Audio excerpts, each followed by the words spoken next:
கர்த்தருடைய நாமத்துக்கு ஸ்தோத்திரம். தேவன் இந்த நாளிலையும் கூட அவரை துதிக்க, அவரை பாட, நம் அப்பாவை அவரை போற்றி மகிழும்படி இந்த நாளை கொடுத்ததுக்காக அவருக்கு நன்றி செலுத்துகிறோம். ஏனென்றால் நம்மளை படைத்தவர், நம்மளை உண்டாக்கின தெய்வம். அது மட்டுமல்ல, அவர் தெய்வமாயிருந்து இப்போ நமக்கு ஒரு அப்பாவாகிவிட்டார். ஏனென்றால் அவ்வளவாய் தன்னை தாழ்த்தி இந்த பூமிக்கு வந்து நம்மளை அப்பா பிதாவே என்று அழைக்கக்கூடிய அந்த புத்திர சுவாரத்தின் ஆவியை தந்தார். அதனால் சாக் பிரதரும் சொல்வார்கள், அதுக்கு தொடர்ச்சியாக பரிசுத்தம் பிரதரும் நம்ம அப்பா அடிக்கடி சொல்லுவார்கள். நம்ம அப்பா ஏசாண்டவர் வந்து நம்மளுடைய அப்பா. அந்த தலைப்பில் இன்றைக்கி ஒரு செய்தி எடுப்போம். நம்ம இயேசு ஆண்டவராக இருந்தவர் நமக்கு அப்பாவாக வந்து விட்டார். அண்ட சராசரத்தையும் படைத்தவர் அவர்தான், மனுகுலத்தையும் படைத்தவர் அவர்தான். ஆனால் அவருக்கு பிள்ளைகளாக இருப்பவருக்கு ஒரு முத்திரை போடுகிறார். அதனால தான் அப்பா பிதாவே என்று அழைக்கக்கூடிய புத்திர சுவாரத்தின் ஆவியை நமக்கு தந்தார். கலாத்தியார் என்ற புத்தகத்திலே 4:6, மேலும் நீங்கள் புத்திரராய் இருக்கிறபடியினால் கூப்பிடத்தக்கதாக தேவன் தமது குமாரனுடைய ஆவியை உங்கள் இருதயங்களிலே அனுப்பினார். அப்போ இங்கே பார்க்குற, மேலும் நீங்கள் புத்திரராக இருக்கிறபடியினால், எப்படி புத்திரராகணும்னு கேட்டால், நம் மனம் திரும்பி அவர்கள் நம் ஞானஸ்தானம் பெற்று இப்போ வந்து நம்ம புத்திரராக ஆகிவிட்டோம். எல்லாருமே அவருடைய பிள்ளைகள் தான். ஆனால் விசேஷமாய் ஒரு வட்டம் வரைந்திருக்கிறார். அந்த வட்டத்துக்குள்ளே நம்ம வந்து விட்டோம். இப்போ அவர் சொல்லுகிறார், நீங்கள் புத்திரராய் இருக்கிறபடியினால் அப்பா பிதாவே என்று கூப்பிடத்தக்கதாக தேவன் தமது குமாரனுடைய ஆவியை உங்கள் இருதயங்களே அனுப்பினார். நம்மளுடைய இருதயங்களே அவர் அனுப்புகிறார்.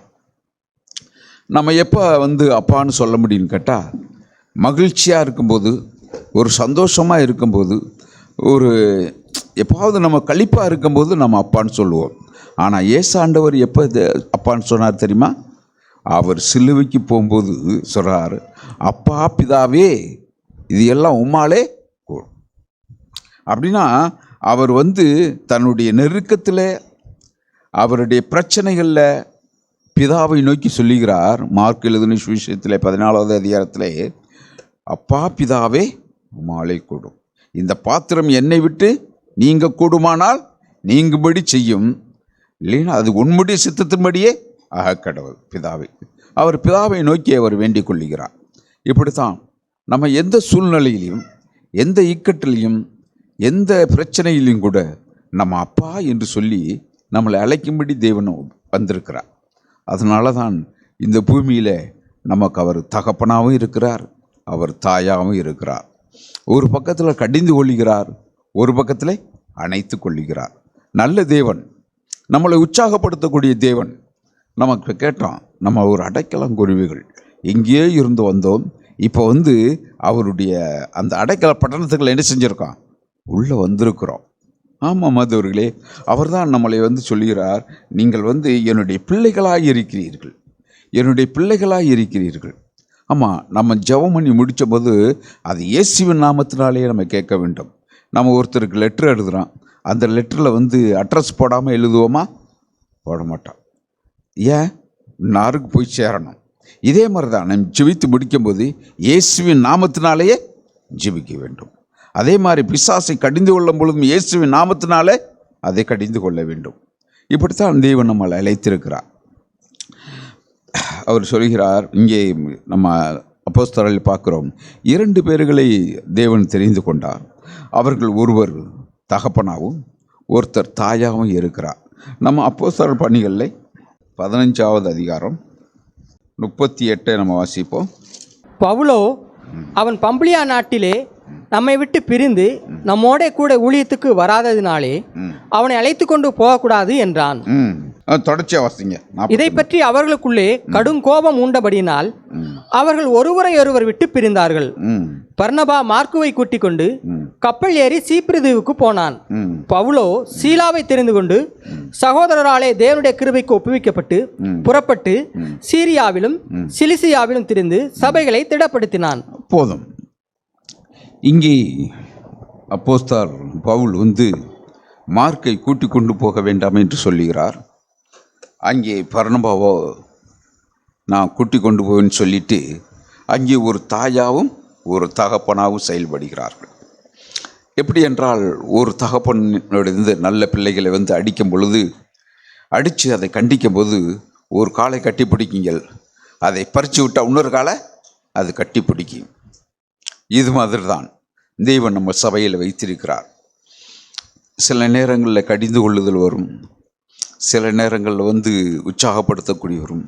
உற்சாகப்படுத்தினால் நாங்கள் நிற்கிறதும், கடிந்து கொண்டால் சபையை விட்டு போகிறதும் என்று சொல்லி அந்த வட்டத்துக்கு நம்ம வரக்கூடாது.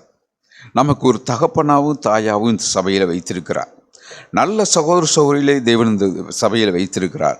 ஆகையினாலே நாம் ஒருவருக்கொருவர் அன்புள்ளவர்களாக இருந்து அங்கே காக்கும்போது அவர் சொல்லுகிறார், பிலேமோனுக்கு எழுதின நிருபம் 23வது வசனத்திலிருந்து நம்ம வாசிப்போம். கிறிஸ்து இயேசுவின் நிமித்தம் என்னோடே கூட காவலில் வைக்கப்பட்டிருக்கிற எப்பாப்பிராவும் என் உடன் வேலையாட்களாகிய மார்க்குவும் அரிஸ்தர்க்கும் தேமாவும் லூக்காவும் உமக்கு வாழ்த்துதல் சொல்லுகிறார்கள். நம்முடைய கர்த்தராகிய இயேசு கிறிஸ்துவின் கிருபை உங்கள் ஆவியுடனே கூட இருப்பதாக. போதும். இங்கே என்ன சொல்கிறான்னு கேட்டா, என் உடல் வேலையாட்களாகிய மார்க்கும் அரிஸ்கும் தேமாவும் லூக்காவும் உமக்கு வாழ்த்துதல் சொல்கிறார்கள். இங்கே பவுல் சொல்லுகிறார். இன்னொரு இடத்துல சொல்லுவார், அவன் மார்க் எனக்கு ஊழியத்தில் எனக்கு ரொம்ப பிரயோஜனம் உள்ளவன், அவனை என்னை அழைத்து கொண்டு வாய் என்று சொல்லுகிறார். எப்படி பாருங்க, ஒரு தகப்பனுடைய உள்ளம் அவனை விடவில்லை. பவுல் வந்து அங்கே மெச்சிக்கொள்ளுகிறார். ஒரு நேரத்தில் அவர் மெச்சிக்கொண்டு உனக்கு வாழ்த்துதல் சொல்லுகிறார் என்று சொல்லி அவரை மெச்சிக்கொள்ளுகிறார்கள். நிருபங்கள் வந்து முன்னுப்புண்ணமாக எழுதப்பட்டது. இது இந்த தேமா வந்து இந்த பிரபஞ்சத்து மேலே ஆசைவித்தே அவன் போய்விட்டான். இங்கே பார்க்குறோம் வேதத்திலே. ஆனால் இந்த மார்க்கு சபையிலே அவன் அதிகமாய் பிரயோஜனம் உள்ளவன், அதிகமாய் பிரயோஜனம் உள்ளவன். அதனால தான் பவுல் சொல்கிறார், ஒனேசிமே உன்னோடு கூட நீ கூட்டிக் கொண்டு வா, நான் பெற்ற என் பிள்ளையை நீ உன்னோடு கூட கூட்டிக் கொண்டு வா அப்படின்னு சொல்லுவார் தீமோத்தேயுக்கு எழுதும் பொழுது.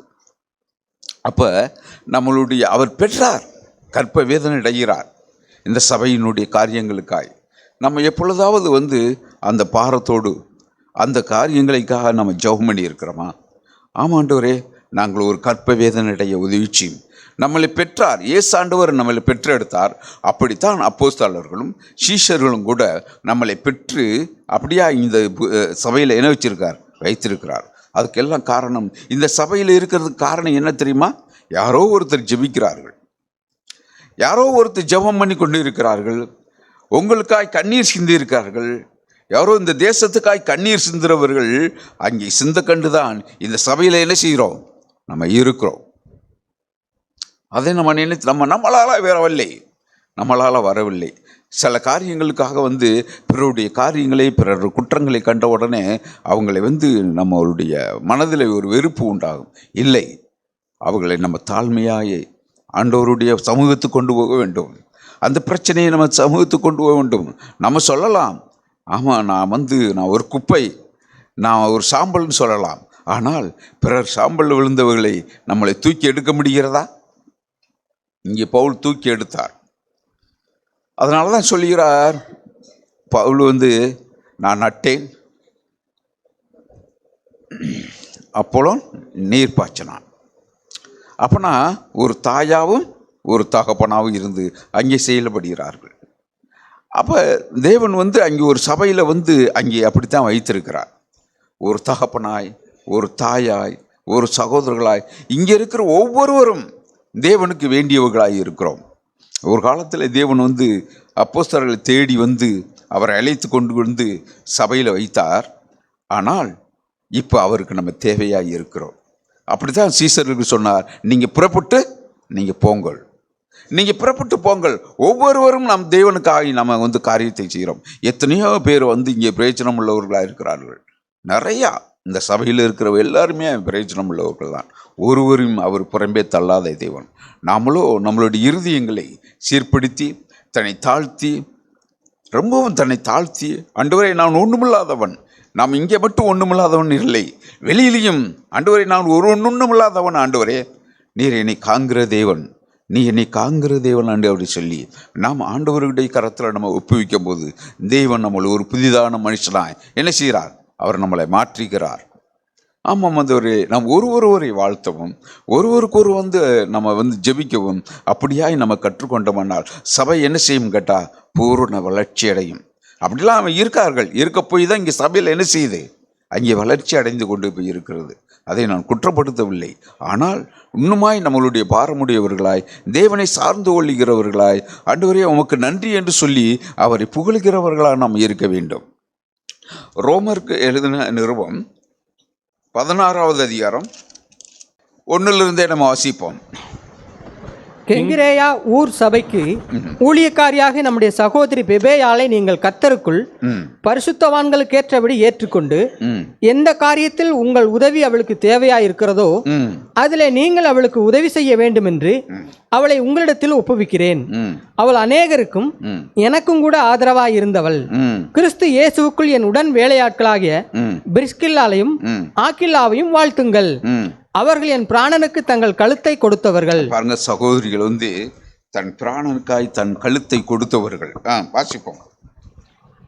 அது மாத்திரமல்ல, அவர்களை பற்றி நான் மாத்திரமல்ல, புரஜாதியாரில் உண்டான சபையார் எல்லாரும் நன்றி அறிதல் உள்ளவர்களாய் இருக்கிறார்கள். அவர்களுடைய வீட்டிலே கூடி வருகிற சபையும் வாழ்த்துங்கள். அகாயாவிலே கிறிஸ்துவுக்கு முதற்பலனாகி என் பிரியமான எப்பெண்ணத்தை வாழ்த்துங்கள். பாருங்க எப்படி அந்த வீட்டில் அங்கே கூடி ஜெபிக்கிறார்கள். அவர்களுடைய வீட்டிலேயே கூடி வரும் சபையை வாழ்த்துங்கள்.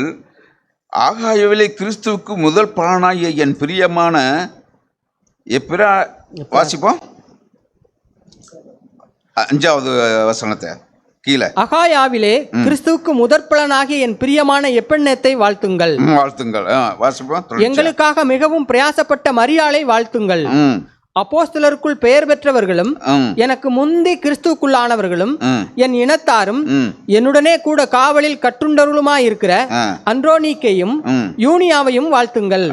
கர்த்தருக்குள் எனக்கு பிரியமான அம்பிளியாவை வாழ்த்துங்கள். வாழ்த்துங்கள். இங்க பார்த்தீங்கன்னா எல்லாருமே வாழ்த்தி தான் அவர் பேசுகிறார். சில நேரங்களில் கடிந்து கொள்ளுகிறார், கொரிந்தியர்களை கடிந்து கொள்ளுகிறார்.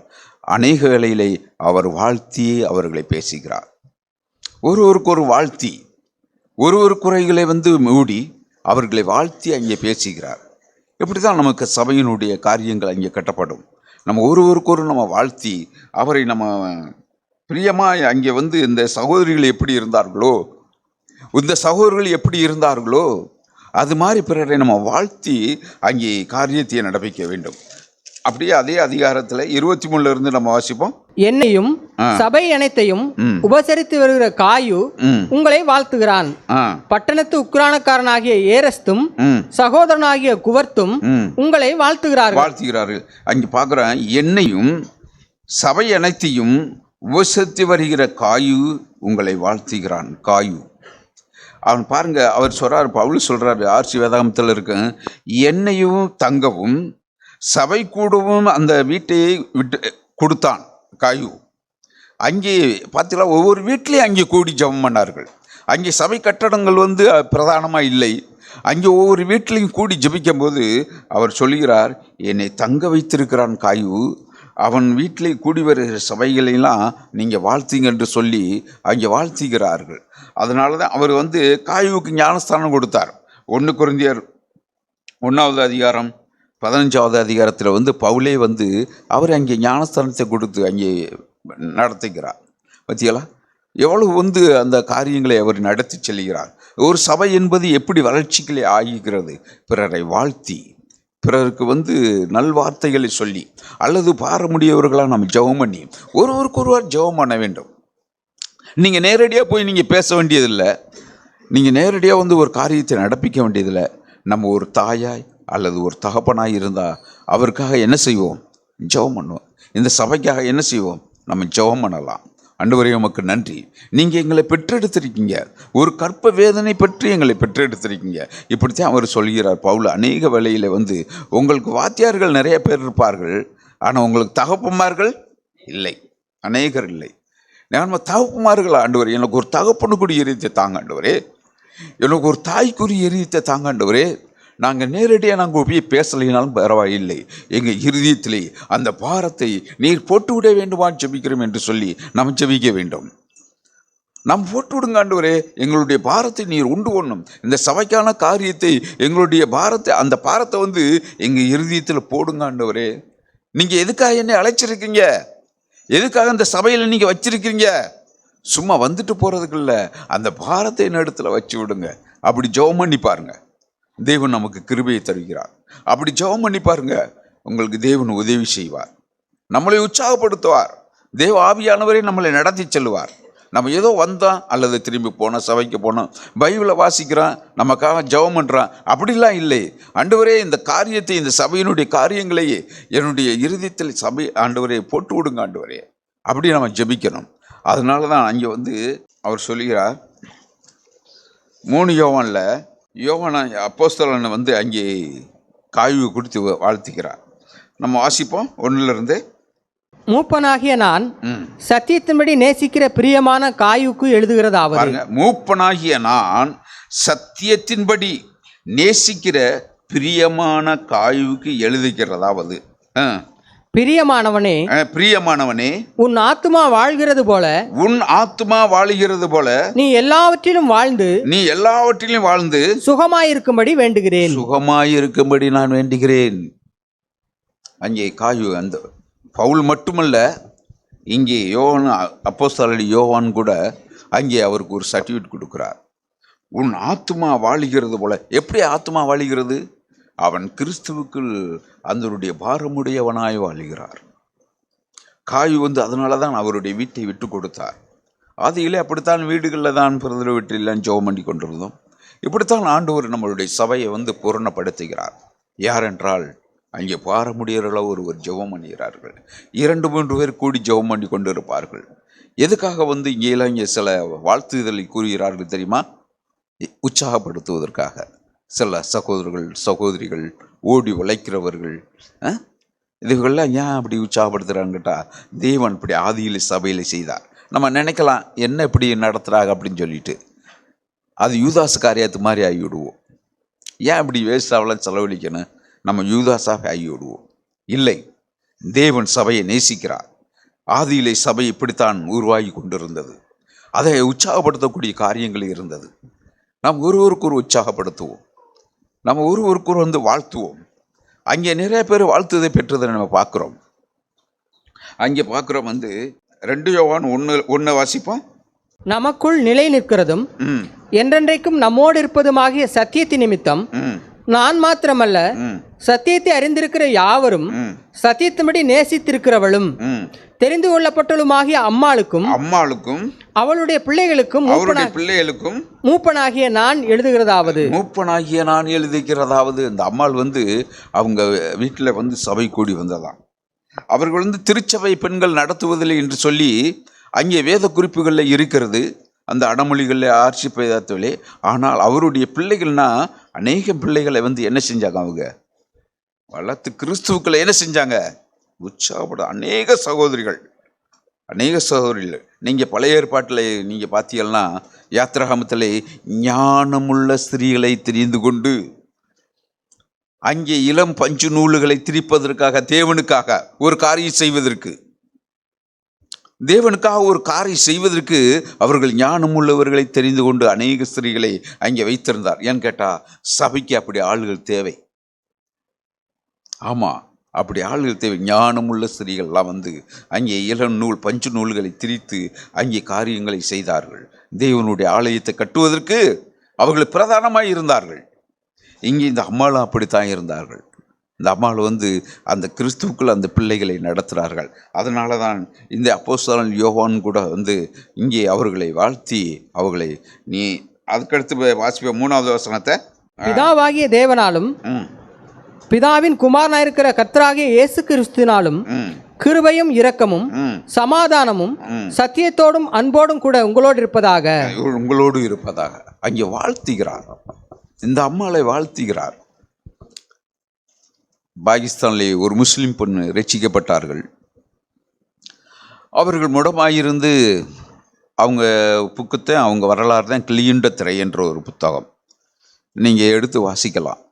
அவர்கள் மிகவும் அனாதை குழந்தைகளாய் அவங்க மிகவும் நெருக்கத்தில் தான் அவர் வந்தார்கள். சரியான நெருக்கத்திலையும் கஷ்டத்திலையும் பிரச்சனையோடு இருந்து தான் அவர்கள் இயேசு கிறிஸ்துக்காக வந்தார்கள். வரும்போது அவங்க 18 வயசுலேயே அவங்க ரட்சிக்கப்பட்டார்கள். அதுக்கு பின்பாக திருமணம் நடக்கவில்லை. அநேக குழந்தைகள் எடுத்து வளர்த்தார்கள். பல வருடங்களுக்கு பின்பு 400 அனாதை பிள்ளைகளை எடுத்து வளர்த்தார்களாம். வளர்த்துட்டு அவங்க சபைக்கு தூண் ஆதாரமாக இருந்தார்கள். சில நாள் சென்று 2022 அவர்கள் இறந்து விட்டார்கள். அப்படி இறந்த காட்சியை இந்த சமீபத்தில் தான் நான் பார்த்தேன். அவர்களுக்காக கண்ணீர் வயதானவர்கள் கூட போய் அந்த அம்மாவை வாழ்த்தி ஒரு பாடலை அவர்களால் படிக்க முடியலை. மியூசிக்கு போட்டு அந்த வயதானவர் கூட அந்த அம்மாவுக்காக கண்ணீர் சிந்தினார்கள். அந்த அம்மாவை ஆயிரக்கணக்கான பேர் அவர்களை அடக்க செய்தார்கள். ஏன் தெரியுமா? கிறிஸ்துவுக்குள்ளே அவர்களை உருவாக்கினவர்கள். ஆமாம், வந்தவர்களே, சாக்பர் எப்படி நம்மளை உருவாக்குகிறார், நம்முடைய மூத்த சகோதரர்கள் எப்படி உருவாக்குகிறார்கள். ஏதோ ஓட நடக்க வார்த்தைகளை கொண்டுக்கிட்டு வர அப்படின்னு நம்ம நினைக்கிறோம். இல்லை, அது கடினமான காரியம். இரும்பு தாப்பாக்களை ஏசாயா சொன்னது போல் அதை திறக்கக்கூடிய காரியம். நம்ம ஜெபம் பண்ணினோம்னா தேவன் ஒரு காரியத்தை செய்வார். நம் தேசத்துக்காய் எப்போவாவது வாய் திறந்து, ஆண்டவரே, இந்த தேசம் அல்லது இந்த மக்கள், இந்த மிஷனரிகளுக்காய், இந்த ஊழியக்காரருக்காய் எப்பொழுது நம்ம ஜெபம் பண்ணோம், அவர்களை எப்பொழுது நம்ம வாழ்த்தினோம், நம்ம எப்போ பார்த்தாலும் புண்போட்டுருவோம்.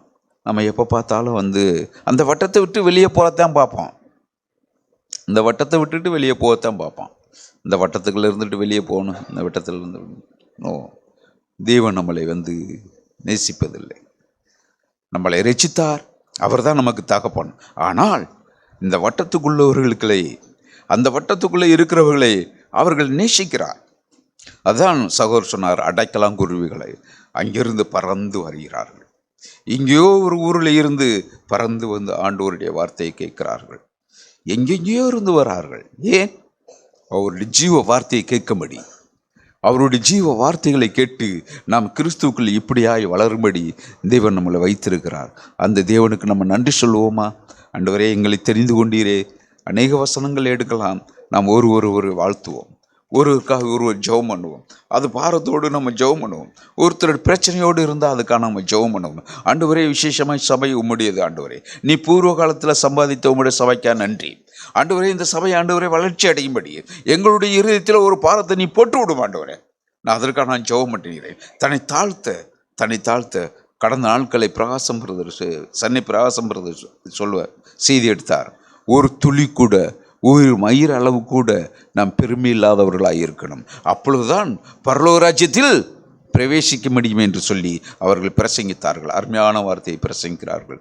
ஆண்டவருக்கு நன்றி செலுத்துகிறேன். அதே மாதிரி தான் கடந்த நாட்களில் நாம் சாக்குறது சொன்னார். குலவையார் விட்டார்னால் அவர்கள் அந்த சபை என்ன செய்து சீர் பொருந்தது. ஒரு சகோதரியினுடைய வீட்டார், அந்த வீட்டார் தெய்வபக்தி உள்ளவர்களாக இருந்ததுனாலே கொரிந்தி சபையே அங்கே சீர்படுத்துதான். அது மட்டுமல்ல, 1 கொரிந்தியர் வரலைனால் 2 கொரிந்தியரே வந்திருக்காது என்று சொல்கிறார். 2 கொரிந்தியர்கள் அநேக காரியங்களை நம்ம கற்றுக்கொள்ள வேண்டியது இருக்குது. அதனாலே அந்த குலவையை விட்டார்னாலே அங்கே 1 கொரிந்தியர் வந்ததுனாலே 2 கொரிந்தியர் விட்டது என்று சொல்லி அவர் அங்கே பிரசங்கம் பண்ணுவார். ஆமாம், நம்ம வசனங்கள் எடுக்கிறதுனால இல்லை, நம்மளுடைய வசனங்கள் எடுத்து பிரசங்கிறதுனால இல்லை. நம்மளுடைய வாழ்க்கை அவர் நம்மளுடைய அப்பா, நம்மளெல்லாம் சகோதர சகோதரிகளாக இருக்கிறோம். அதுக்கு ஒரு ஆண்டவரே எங்களுடைய இருதயத்தில் ஒரு பாரத்தை போட்டு விடும் என்று சொல்லி நாம் ஜெபித்தோம் என்றால் சபை, அவருடைய சபை அது வளர்ச்சியடையும். அது வளர்ச்சியடையும். ஒரு கன்றுக்கு நம்ம தண்ணி ஊற்றுறோம், அந்த தண்ணீர் மறைந்து விடுகிறது, ஆனால் அந்த கண்டு வளருகிறது. அந்த கண்டு தானே வளருகிறது. அந்த தண்ணி கொஞ்ச நேரத்தில் மறைஞ்சிருது. எப்படி? அந்த ஈரச்சத்தை வாங்குகிறது. ஆமாம், அந்த ஒரு கடந்த நாட்களில் கூட நம்ம கேட்டோம், விற்றுப்பெறுவ அந்த நெத்து வேர் நம்ம சபைக்கு வரோம். ஆமாண்டவரே, இதுவரையிலும் நான் ஒரு புல்லாய், ஒரு நெத்து வேராய், ஒரு கனி கொடுக்காத ஒரு மரமாய் இருக்கிறேன். இப்போ நான் என்ன செய்ய வேண்டும்? இப்போ நான் மனுஷிகமாக இல்லை, அந்த வேரை அல்லது அந்த புல்லை அதை எடுத்துட்டு அந்த இடத்துல ஒரு நல்ல பயிரையை நான் ஊண்ட வேண்டும். ஆண்டவரே, நல்ல பயிரை ஊண்ட வேண்டும், அது கனி தரக்கூடியதாக மாறட்டும். ஆமாம், நான் கனி தர தேவன் உதவிச்சுவார் என்று நம்பிக்கை கிடைக்கிறேன். ஆண்டவருடைய பரிசுத்த நாமத்திற்கு மகிமை உண்டாவதாக. சபையிலே ஆண்டவர் அருமையான வார்த்தைகளை, நமக்கு அவசியமான தேவையான வார்த்தைகளை பரத்திலிருந்து தருகிறார். அதற்காக நான் அவருக்கு அதிகமாய் நன்றி சொல்கிறேன். நாம் இப்பொழுது கேட்டது போல தேவாதி தேவன், கர்த்தாதி கர்த்தா, அவர் பெரிய உன்னதமான தேவன், உன்னதங்களிலே வாசம் செய்யக்கூடிய தேவன், அவ்வளவு பெரிய மகிமையுள்ள தேவன். எனக்கு யார்? அப்பா. அதாவது ஒரு சத்தியத்தை நம்ம மூளை அறிவினால் அல்ல, மூளை அறிவு நமக்கு எல்லாம் தெரியும். நிறையா நேரத்தில் என்ன செஞ்சுருக்கோம், இந்த சத்தியத்தை கேட்டிருக்கோம். நிறைய பேர் நம்ம வாழ்வோம். நான் அதிகமாக அப்படி நம்புகிறேன். நம்ம சத்தியத்தை கேட்டவர்கள் நிறையா பேர் என்ன செய்யலாம், நம்ம வாழ்வோம். ஆனாலும் இன்னும் இந்த சத்தியத்தை கேட்காதவர்கள் இருப்பார்கள், அல்லது அதன்படி வாழாதவர்கள், அல்லது வளருகிற பிள்ளைகள் கண்டிப்பாக இங்கு உண்டு. அவர்களுக்கு நான் சொல்லக்கூடிய ஒரு அருமையான காரியம் என்னென்னா, என்னுடைய வாலிப நாட்களிலே எனக்கு அதிகமாய் உதவி செய்த ஒரு சத்தியம் என்ன அப்படின்னு சொன்னால், அவ்வளவு பெரிய தேவனை என்னுடைய சொந்த அப்பாவாக அறிந்து கொள்வது. மூளை அறிவினால் அல்ல, அப்படியே ஆண்டவரே நீர் என்னுடைய தகப்பன், அப்பா அப்படின்னு சொல்லி நான் என்னுடைய இருதயத்திலே அப்படியே உணர்ந்து, ஆண்டவரே இவ்வளவு பெரிய ஸ்லாக்கியத்தை நீர் எனக்கு தந்து விட்டீரே, உமக்கு நன்றி. மெய்யாகவே அது உண்மையாக இருக்கிறதா? ஒரு கடுமையான சூழ்நிலை வருகிறது, ஒரு பிரச்சனையான சூழ்நிலை. இந்த இடத்துல இல்லை, எனக்கு ஒரு அப்பா உண்டு, எனக்கு ஒரு தகப்பன் உண்டு, பரலோக தகப்பன், பரம தகப்பன், அவர் எனக்கு எல்லாவற்றையும் பார்த்து கொள்வார் அப்படின்னு ஒரு ஆழ்ந்த ஒரு சமாதானம், உள்ளார்ந்த அந்த இருதயத்திலே ஒரு சமாதானம், ஒரு நிம்மதி இருக்கிறதா? அல்லது சலசலப்பு, என்ன செய்ய முடியல, என்னாலே அடக்க முடியல, இப்படி நடந்துருச்சே அப்படிலாம் நான் சொல்லி உள்ளத்தில் வேதனைப்படுகிறேன் நான். அல்லது உள்ளே இருந்து நான் உன்னுடைய தகப்பன், நான் உன்னுடைய அப்பா, நான் பார்த்துக்கிறேன் அப்படின்ற ஒரு வார்த்தையை நாம் கேட்கிறோமா? மெய்யாகவே நாம் என்ன செய்யணும்னா உணர வேண்டும். நான் சொன்னேன், என்னுடைய வாலிப நாட்களில் இந்த சத்தியத்தை நான் என்ன செய்தேன்னா கேட்டேன். இது நம்முடைய சபையிலே பேசப்படுகிறதான ஒரு முக்கியமான சத்தியம். என்ன அப்படின்னா, பழைய உடன்படிக்கையில் என்ன கிடையாது அப்படின்னா, தகப்பன்ற உறவே கிடையாது. எங்கேயாவது பார்க்குறோமா? தகப்பனே அப்படின்ட்டு தகப்பன்ற உறவு, ஒரு அப்பா அப்படின்ற உறவே கிடையாது. ஆனால் புதிய உடன்படிக்கையிலே அது இயேசு கொண்டு வந்தார். அப்பா அப்பா அப்பா அப்பா, எப்போ பார்த்தாலும் என்னது அப்பா அப்பா அப்பா, எப்போ பார்த்தாலும் தகப்பனே அப்படின்னு சொல்லி என்ன செய்தார்னா, பிதாவை பிதாவே பிதாவே பிதாவே இப்படியே சொல்லிக்கிட்டே இருந்தார். எல்லா இடத்துலையுமே ஒரு சின்ன ஜபமாக அதில் பிதாவே அப்படின்னு சொல்லி சொன்னார். வானத்துக்கு அண்ணாந்து பார்த்து பிதாவே அப்படின்னு சொல்லி சொன்னார். சின்ன சின்ன காரியங்களில் கூட,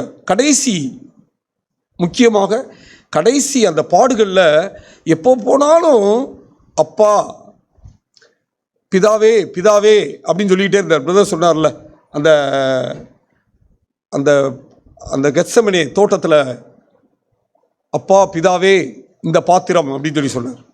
சிலுவையில் அப்பா பிதாவே அப்படின்னு சொல்லி சொன்னார். எப்போ பார்த்தாலும் சொன்னார். இதை பார்த்துக்கிட்டு இந்த 100க்கு அதிபதி என்ன சொல்லிட்டாரு? எவ்வளோ அருமையான வார்த்தை பார்த்தீங்களா? மெய்யாகவே இவர் தேவனுடைய குமாரன் விட்டார். அவர் அறிந்து கொண்டார்.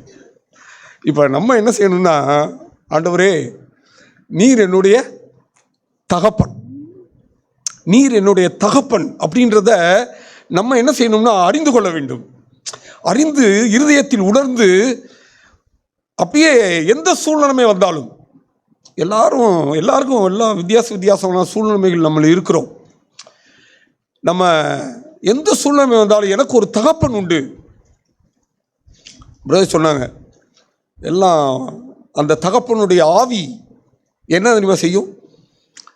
அந்த தகப்பனுடைய ஆவி அது என்ன செய்யாதுன்னா வையாது, திட்டாது.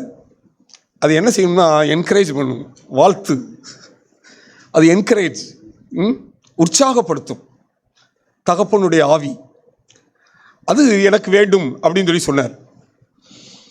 தேவனை மையமாக கொண்டு ஜெபித்தல் அப்படின்ற ஒரு புக்கு முன்னாடியெல்லாம் பார்த்தீங்கன்னா முத வெளியிட்ட புத்தகம்லாம் இலங்கையிலேருந்து பிரிண்ட் ஆகிட்டு வரும். அதில் பின்னாடி எழுதியிருக்கும், இந்த இந்தியாவின் பிரதமர் உங்களுடைய சொந்த தகப்பன் அப்படின்னு சொல்லி சொன்னால், உங்களுக்கு ஒரு தேவை வந்துச்சு அப்படின்னா நீங்கள் என்ன செய்வீங்க அப்படின்னா, ஒரு ஃபோன் கால் போட்டு அப்பா எனக்கு இன்னும் தேவை அப்படின்னு சொல்லி சொன்னால் உடனே என்ன செய்யும், உங்களுக்கு கிடைக்கும். இந்த இந்தியாவை காட்டிலும் எத்தனையோ மடங்கு அதிக பெரியவர் யார்? என்னுடைய தகப்பன். இது எவ்வளோ பெரிய ஸ்லாக்கியம் பார்த்தீங்களா? நம்ம எந்த வகையிலையும் எந்த சூழ்நிலையும் நம்ம கலங்க வேண்டியதே இல்லை. நான் அப்படிலாம் ரொம்ப இருந்திருக்கேன். வாலிப நாட்களில் அதிகமான கஷ்டத்தை அனுபவித்திருக்கிறேன். சரீர பிரகாரமாக மாத்திரம் நான் சொல்லவில்லை, ஆவிக்குரிய ரீதியிலும் அனுபவித்திருக்கிறேன். ஆனால் எப்போ பார்த்தாலும் நான் என்ன செஞ்சிருவேன்னா, அப்பா அப்பா அப்பா அப்பா அப்படின்னு சொல்லி என்ன செஞ்சிருவேன்னா அப்பாட்ட போயிடுவேன். ஒரு சின்ன காரியத்தை மட்டும் சொல்லிவிட்டு தகப்பனுடைய இருதயத்தை அவர் என்ன என்கரேஜ் பண்ணுறார் அப்படின்றத சொல்லிவிட்டு நான் என்ன செஞ்சிடறேன்னா முடிச்சிடுறேன். லூக்கா எழுதின சுவிசேஷம் 15ஆம் அதிகாரம் 11வது வசனத்திலிருந்து நான் வாசிக்கிறேன். தயவுசெய்து என்னை ஃபாலோ பண்ணுங்கள். ஒரு தகப்பனுடைய இருதயம் எப்படி இருக்குது அப்படின்றத அண்டர்லைன் பண்ணி வச்சுருக்கேன். நீங்கள் அந்த பழக்கம் இருந்தால் நீங்கள் என்ன செய்யலாம், அண்டர்லைன் பண்ணிக்கலாம். ஒரு மனுஷனுக்கு 2 குமாரர் இருந்தார்கள். இளையவன் தகப்பனை நோக்கி, தகப்பனே, ஆஸ்தியில் எனக்கு வரும் பங்கை தர வேண்டும் என்றான். அந்தபடி அவன் அவர்களுக்கு தன்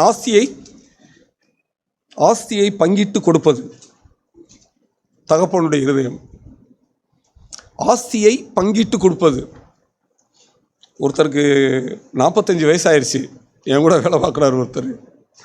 அவர் எங்கள் அப்பா ரொம்ப வசதியாக இருக்கார் பிரதர்னு சொல்ல மாட்டார், சார் எங்கள் அப்பா ரொம்ப வசதியாக இருக்கார், ஆனால் இது வரைக்கும் என்ன செய்யலைன்னு சொல்லி சொன்னால் ஒரு சின்ன துரும்பு கூட கொடுக்கல பிரதர்.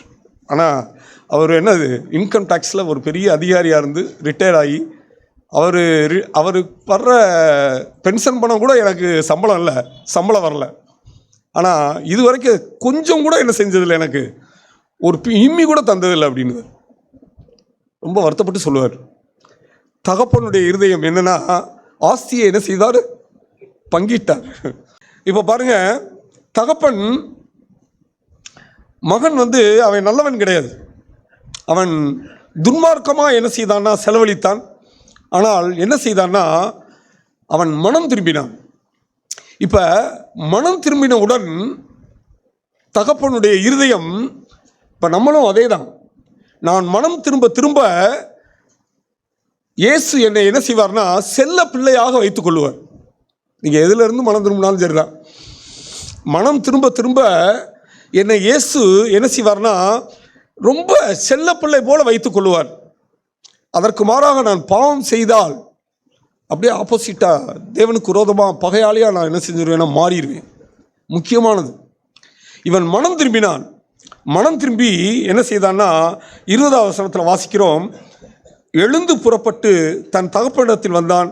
அவன் தூரத்தில் வரும்போதே அவனுடைய தகப்பன் அவனை கண்டு மனதுருகி ஓடி, தகப்பன் கண்டு, நான் அண்டர்லைன் பண்ணி வச்சுருக்கேன், மனதுருகி ஓடி அவன் கழுத்தை கட்டி கொண்டு அவனை முத்தம் செய்தான். இதுதான் தகப்பனுடைய இருதயம்.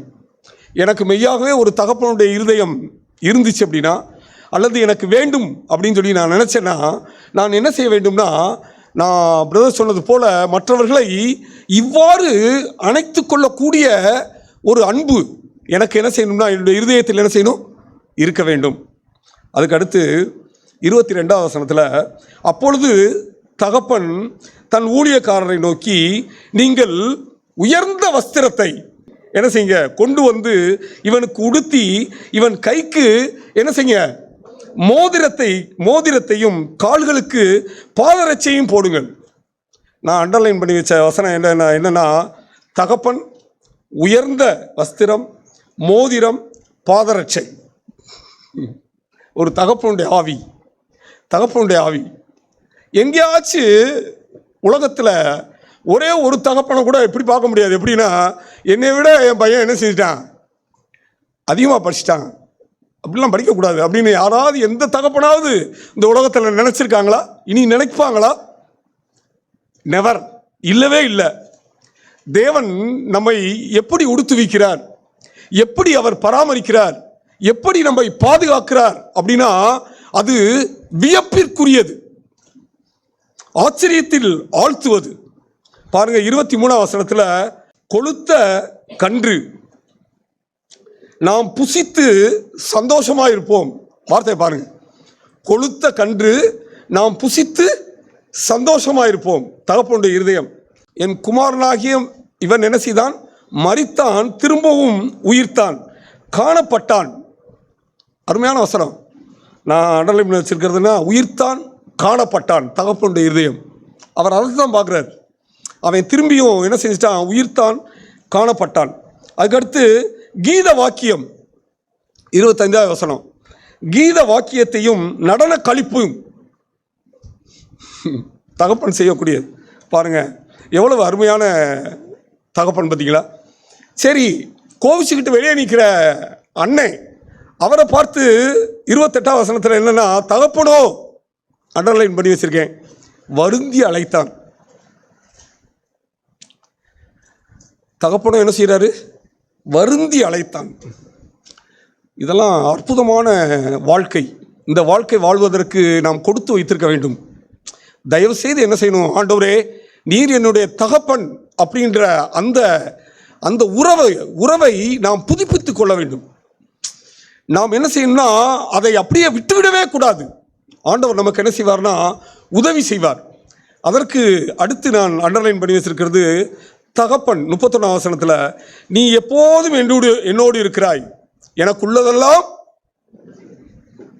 உன்னுடையதாக இருக்கிறது. பாருங்க, தகப்பனுடைய இருதயம் எப்படி இருக்கும் பாருங்களேன். நம்ம நினைக்கிறோம் என்னடா அப்படின்னு, ஆனால் ஆண்டவருடைய இருதயம் மகா விசாலமானது. அவர் தகப்பன். நாம் சந்தோஷப்பட்டு மகிழ்ச்சியாக இருக்க வேண்டுமே. ஆண்டவர் நல்லவர். இந்த வார்த்தையை கொடுத்தபடியால் நான் முழு இதயத்தோடு கூட ஆண்டவருக்கு நன்றி சொல்லுகிறேன். ஆமென். கர்த்தருடைய நாமத்துக்கு மகிமை உண்டாவதாக. நாம் கேட்டோம் தகப்பன் என்று நாம் கேட்டோம். நம்முடைய ஆண்டவர் மெய்யாகவே நம்முடைய தகப்பன் தான். அந்த காரியத்தை குறித்து தான் இங்கே சகோதரர்கள் பகிர்ந்து கொண்டாங்க. ஒரு தகப்பனுடைய இருதயம் எப்படியெல்லாம் இருக்குது. ஒரு மகன் கெட்டு போயிட்டா கூட அவருடைய இருதயம் எவ்வளவா அடிக்கிறத அங்கே நமக்கு காட்டணும். மகன் வர்றான், அவர் பார்க்குறாரு, மனது உருகுது. அதை அப்படியே நீங்கள் இமேஜின் பண்ணி பாருங்களேன். தூரத்தில் மகன் கிழிஞ்சு பறத கோலமாக அப்படியே வந்துட்டு இருக்கான். தூரத்துலேருந்து பார்க்குறாரு, இது யார்? நம்ம சின்ன மகன் மாதிரி இல்லை, நடையெல்லாம் அப்படித்தானே இருக்குது. கொஞ்சம் கொஞ்சமாக கிட்டத்தில் வர ஆமாம், அவனே தான். அவனுடைய இருதயம் அப்போ எப்படி இருந்திருக்கு தெரியுமா? இப்படி தான் நம்முடைய தகப்பனாகிய ஆண்டவருடைய இருதயமும். அதனால தான் நம்ம வேதத்தில் வாசிக்கிறோம், அவர் அப்பா பிதாவேன்னு கூப்பிடத்தக்க புத்திர சுவிகாரத்தின் ஆவியை நமக்கு தந்தார். நம்ம எத்தனை தடவை தவறி விழுந்துட்டாலும் கூட ஆண்டவர் தொலைஞ்சிட்டு போ அப்படிலாம் விடவே இல்லை. நம்மளோட ஓயாமல் பேசி உணர்வூட்டி பாவத்தை நமக்கு சுட்டி காட்டி கடிந்து கொண்டு மறுபடியும் மனம் திரும்ப செய்கிறார். மனம் திரும்ப செய்து நாம் ஆண்டவரே என்னை மன்னிச்சிருங்கன்னு கதரும் பொழுது நம்முடைய ஆண்டவர் அப்படியே அரவணைச்சு உள்ளத்தில் ஒரு சமாதானத்தை தந்து அவர் பிள்ளையா அப்படியே ஏற்றுக்கொண்டு சரி சரி தட்டி கொடுத்து இன்னும் எவ்வளவா அரவணைக்கிறார் தெரியுமா? அவர் தான் நம்முடைய ஆண்டவர். அந்த தகப்பனுடைய இருதயத்தான் அப்படி பார்க்கும். சபையிலும் நாம் அப்படி ஒரு தகப்பனா ஒரு தாயாக இருக்குன்னு சொல்லித்தான் நம்ம கேட்டோம். இங்கே வாசிக்கிறோம் 23-24 கொளுத்த கன்றை கொண்டு வந்து அடியுங்கள், நாம் புசித்து சந்தோஷமாயிருப்போம். என் குமாரனாகி இவன் மரித்தான், திரும்பவும் உயிர்த்தான், காணப்படாமற் போனான், திரும்பவும் காணப்பட்டான் என்றான். அப்படியே அவர்கள் சந்தோஷப்பட தொடங்கினார்கள் அப்படின்னு சொல்லி வாசிக்கிறோம். இதில் யாருன்னா அப்படியே அவர்கள் சந்தோஷப்படத்துன்னு யார்? அந்த வீட்டில் இருக்க வேலைக்காரங்களாம் சந்தோஷப்படுறாங்க. அந்த மகன் மனம் திரும்பி வரும்பொழுது அந்த வீட்டில் இருக்க வேலைக்காரங்களாம் சந்தோஷப்படுறாங்க. ஆனால் ஒரு ஆள்னால சந்தோஷப்பட முடியல. யாருன்னா அந்த வீட்டில் இருந்த மூத்த குமார். தகப்பனுக்கும் மற்றவர்களுக்குள்ள இருதயத்தினுடைய வித்தியாசத்தை பாருங்கள். அந்த வீட்டில் இருக்க வேலைக்காரன் கூட தகப்பனுடைய இருதயத்தை போல் மாறிடுது. சந்தோஷம் அவங்களுக்கெல்லாம் சந்தோஷப்படுறாங்க. ஆனால் அந்த மூத்த குமாரன் உள்ளே போகிறதுக்கு மனசு இல்லை, வெளியே நிற்கிறான். வெளியில் நிற்கிறான். வெளியில் அப்பா போய் கூப்பிட்றாரு, டே வாடா ப்ளீஸ் அப்படின்னு. அவன் என்ன செய்கிறான்னா தன் சகோதரன் மேலே குற்றம் சாட்டுறான்.